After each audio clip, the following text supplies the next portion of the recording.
ओम शांति। प्रातः मुरली। ओम शांति। बाप दादा 7/9/2024 के परमात्मा मधुर महाभाग। मीठे बच्चे, ज्ञान का तीसरा नेत्र सदा खुला रहे तो खुशी में रोमांच खड़े हो जाएंगे। खुशी का पारा सदा चढ़ा रहेगा। प्रश्न है, इस समय मनुष्यों की नज़र बहुत कमज़ोर है, इसलिए उनको समझाने की युक्ति क्या है? बाबा कहते हैं, उनके लिए तुम ऐसे ऐसे बड़े चित्र बनाओ जो वह दूर से ही देखकर समझ जाएं कि गोले का, सृष्टि चक्र का चित्र तो बहुत बड़ा होना चाहिए। ये है अंधों के आगे आईना। प्रश्न, सारी दुनिया को स्वच्छ बनाने में तुम्हारा मददगार कौन बनता है? उत्तर है, ये नेचुरल कैलोमिटीज तुम्हारी मददगार बनती है। इस बेहद के दुनिया की सफाई के लिए ज़रूर कोई मददगार चाहिए। ओम शांति। गायन भी है, बाप से 1 सेकंड में बरसा अथाह जीवन मुक्ति, और तो सब है जीवन बंध में। ये एक ही त्रिमूर्ति और गोले वाला चित्र जो है, बस यही मुख्य है। ये बहुत बड़ा बड़ा होना चाहिए। अंधों के लिए जो बड़ा आईना चाहिए, जो अच्छी तरह देख सके, क्योंकि अभी सबकी नज़र कमज़ोर है, बुद्धि कम है। बुद्धि कहा जाता है तीसरे नेत्र को। तुम्हारी बुद्धि में अब खुशी हुई है। खुशी में जिनके रोमांच खड़े नहीं होते हैं, गोवा से बाबा को याद नहीं करते हैं, तो कहेंगे ज्ञान का तीसरा नेत्र थोड़ा खुला है, झुंझार है। बाप समझाते हैं, कोई को भी 60 में समझाना है। बड़े बड़े मेले आदि लगते हैं। बच्चे जानते हैं सर्विस करने के लिए वास्तव में एक चित्र ही बस है। भल गोले का चित्र हो तो भी हर्जा नहीं है। बाप ड्रामा और झाड़ का अथवा कल्प वृक्ष का और 84 के चक्र का राज समझाते हैं। ब्रह्मा के द्वारा बाप का ये वर्षा मिलता है। ये भी अच्छी रीति क्लियर है कि इस चित्र में सब आ जाता है और इतने सब चित्रों की दरकार ही नहीं है। यही 2 चित्र बहुत बड़े बड़े अक्षरों के हों, लिखित भी हो। जीवन मुक्ति गॉड फादर का बर्थ राइट है। होवनहार विनाश के पहले विनाश भी जरूर होना ही है। ड्रामा के प्लान के अनुसार आप ही सब समझ जाएंगे। तुम्हारे समझाने की भी दरकार नहीं रहेगी। बेहद के बाप से बेहद का ये वर्षा मिलता है, ये तो बिल्कुल पक्का याद रहना चाहिए। परंतु माया तुमसे भुला देती है। समय बीतता जाता है। गायन भी है ना, बहुत गई थोड़ी रही। इनका अर्थ इस समय का ही है, बाकी थोड़ा समय ही रहा है। स्थापना तो हो रही है, विनाश में थोड़ा समय है, थोड़े में भी थोड़ी रहती जाएगी। विचार किया जाता है फिर क्या होगा। अभी तो जागते नहीं, पीछे जागते जाएंगे।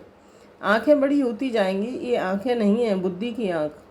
छोटे छोटे चित्रों से इतना मज़ा नहीं आता है, बड़े बड़े बन जाएंगे। साइंस भी कितनी मदद देती है, विनाश के तत्व भी मदद करते हैं। बिगर कोड़ी कोई खर्चे तुमको कितनी मदद देते हैं, तुम्हारे लिए बिल्कुल सफाया कर देते हैं। ये बिल्कुल छीछी दुनिया है। अजमेर में स्वर्ग का यादगार है, यहाँ देलवाड़ा मंदिर में स्थापना का यादगार है। परंतु कुछ समझ थोड़े ही सकते हैं। अभी तुम समझदार बने हो। भल मनुष्य कहते हैं कि हम नहीं जानते कि विनाश हो जाएगा। समझ में नहीं आता। एक कहानी है ना, शेर आया नहीं मानते थे, एक दिन सब गायें खा गया। तुम भी कहते हो कि यही पुरानी दुनिया गई की गई, बहुत गई थोड़ी रही। ये सारी नॉलेज तुम बच्चों की बुद्धि में रहनी चाहिए। आत्मा ही धारणा करती है। बाप की भी आत्मा में ज्ञान है। वह जब शरीर धारण करते हैं तब ज्ञान देते हैं। जरूर उनमें नॉलेज है, तब तो नॉलेजफुल गॉड फादर कहा जाता है। वह सारे सृष्टि के आदि मध्य अंत को जानते हैं। अपने को तो जानते हैं ना, और सृष्टि चक्र कैसे फिरता है ये भी नॉलेज है। इसलिए अंग्रेजी में नॉलेजफुल अक्षर बहुत अच्छा है। मनुष्य श्रेष्ठ रूपी झाड़ का बीज रूप है, तो उनको सारी नॉलेज है। तुम ये जानते हो, नंबरवार पुरुषार्थ अनुसार से बाबा तो है ही नॉलेजफुल। ये अच्छी रीति बुद्धि में रहना चाहिए। ऐसे नहीं सबकी बुद्धि में एक रस धारणा भी होती है। भल लिखते भी हैं, परंतु धारणा कुछ नहीं, नाम मात्र लिखते हैं। बता किसको भी नहीं सकेंगे, सिर्फ कागज़ को बताते हैं। कागज़ क्या करेंगे, कागज़ से तो कोई समझेंगे नहीं, इस चित्र से बहुत अच्छा समझेंगे। बड़े से बड़ी नॉलेज है तो अक्षर भी बड़े बड़े होने चाहिए। बड़े से बड़े चित्र देख मनुष्य समझेंगे। इनमें जरूर कुछ सार है। स्थापना और विनाश भी लिखा हुआ है। राजधानी की स्थापना ये है गॉड फादरली बर्थ राइट। हर एक बच्चे का हक है जीवन मुक्ति। तो बच्चे की बुद्धि चलनी चाहिए कि सब जीवन बंध में है, इन्हें जीवन बंध से जीवन मुक्त में कैसे ले जाएं। पहले शांति धाम में जाएंगे, फिर सुखधाम में। सुखधाम को जीवन मुक्त कहेंगे। ये चित्र खास बड़े बड़े बनने चाहिए। मुख चित्र है ना, बड़े बड़े अक्षर हो तो मनुष्य कहेंगे बीके ने इतने बड़े चित्र बनाए हैं। जरूर कुछ नॉलेज है। तो जहाँ तहाँ तुम्हारे भी बड़े बड़े चित्र लगे हुए हों तो पूछेंगे ये क्या है। बोलो इतने बड़े चित्र तुम्हारे समझने के लिए बनाए हैं। इसमें क्लियर लिखा हुआ है बेहद का बरसा। इन्हों का था, कल की बात है, आज वह नहीं है, क्योंकि 84 जन्म लेते लेते नीचे आ गए हैं। सतो प्रधान से तमो प्रधान तो बनना ही है। ज्ञान और भक्ति पूज और पुजारी का खेल है ना। आधा आधा में बिल्कुल पूरा खेल बना हुआ है। तो ऐसे बड़े बड़े चित्र बनाने की हिम्मत चाहिए। सर्विस का भी शौक चाहिए। दिल्ली में तो कोने कोने में सर्विस करनी है। मेले बलाखड़े में तो बहुत लोग आते हैं, वहाँ तुमको ये चित्र ही काम में आएंगे। त्रिमूर्ति गोला ये है मुख। ये बहुत अच्छी चीज़ है। अंधे के आगे जैसे आईना है। अंधों को पढ़ाया जाता है, पढ़ती तो आत्मा है ना। परंतु आत्मा के आर्गन छोटे हैं तो उनको पढ़ाने के लिए चित्र आदि दिखाए जाते हैं। फिर थोड़े बड़े होते हैं तो दुनिया का नक्शा दिखाते हैं। फिर वह सारा नक्शा बुद्धि में रहता है। अभी तुम्हारी बुद्धि में सारा ये ड्रामा का चक्र है। इतने सब धर्म में कैसे कैसे नंबर बार आते हैं, फिर चले जाएंगे। वहाँ तो एक ही आदि सनातन देवी देवता धर्म है, जिसको स्वर्ग हेवन कहते हैं। बाप के साथ योग लगाने से आत्मा पतित से पावन बन जाएगी। भारत का प्राचीन योग मशहूर है, योग अर्थात याद। बाप भी कहते हैं मुझे बाप को याद करो, ये कहना पड़ता है। लौकिक बाप को कोई कहना नहीं पड़ता है कि मुझे याद करो। बच्चे ऑटोमेटिकली बाबा मम्मा कहते रहते हैं। वह है लौकिक माता पिता, ये है पारलौकिक जिसका गायन है।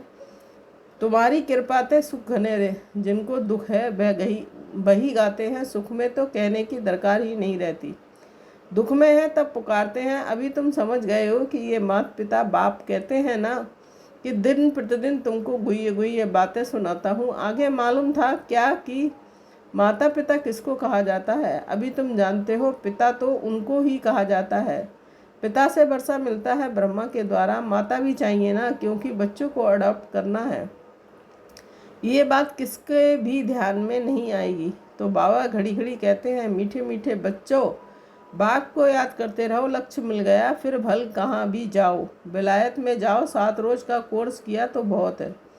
बाप से तो वर्षा लेना ही है। याद से ही आत्मा पावन बनेगी, स्वर्ग का मालिक बनेंगे। ये लक्ष्य तो बुद्धि में है। फिर भल कहाँ भी जाएं। सारा ज्ञान गीता का इस बैज में है। कोई को पूछने की भी दरकार नहीं रहेगी कि क्या करना है।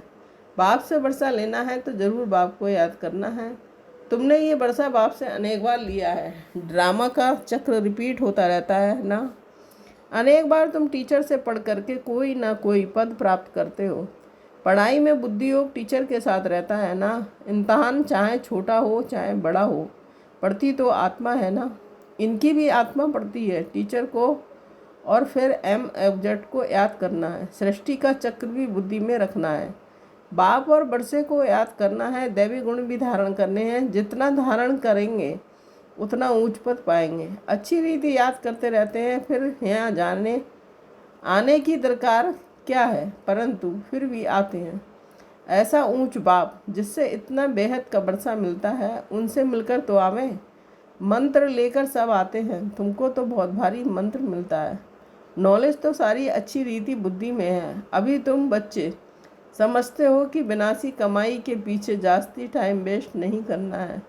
वह तो सब मिट्टी में मिल जाएगा। बाप को कुछ चाहिए क्या? कुछ भी नहीं। कुछ भी खर्चा आदि करते हैं तो अपने लिए ही करते हैं। इसमें पाई का भी खर्चा नहीं है। कोई गोले व टैंक आदि तो खरीद नहीं करने हैं। लड़ाई के लिए कुछ भी नहीं है। तुम लड़ते हुए भी सारी दुनिया से गुप्त हो। तुम्हारी लड़ाई देखो कैसी है। इनको कहा जाता है योग बल से सारी गुप्त बात है। इसमें कोई को मारने की दरकार नहीं है। तुमको सिर्फ बाप को याद करना है। इन सब का मौत ड्रामा में नुदा हुआ है।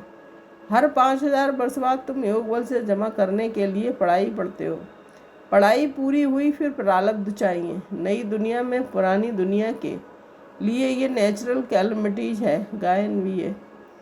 अपने कुल का विनाश कैसे करते हैं? कितना बड़ा कुल है, सारा यूरोप आ जाता है। ये भारत तो अलग कोने में है, बाकी सब खलास हो जाने हैं। योग बल से तुम सारे विश्व पर विजय पाते हो। पवित्र भी बनना है इन लक्ष्मी नारायण जैसा। वहाँ क्रिमिनल आई ही नहीं। आगे चलकर तुमको बहुत साक्षात्कार होंगे।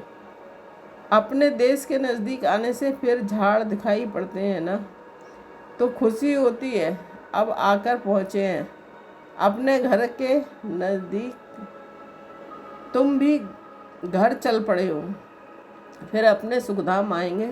बाकी थोड़ा समय है स्वर्ग में विदाई के लिए। कितना समय हो गया, अब फिर स्वर्ग नज़दीक आ गया है। तुम्हारी बुद्धि चली जाती है ऊपर। वह है निराकारी दुनिया, जिसको ब्रह्मांड भी कहते हैं। हम वहाँ के रहने वाले हैं। यह 84 का पार्ट बजाया है। अभी हम जाते हैं।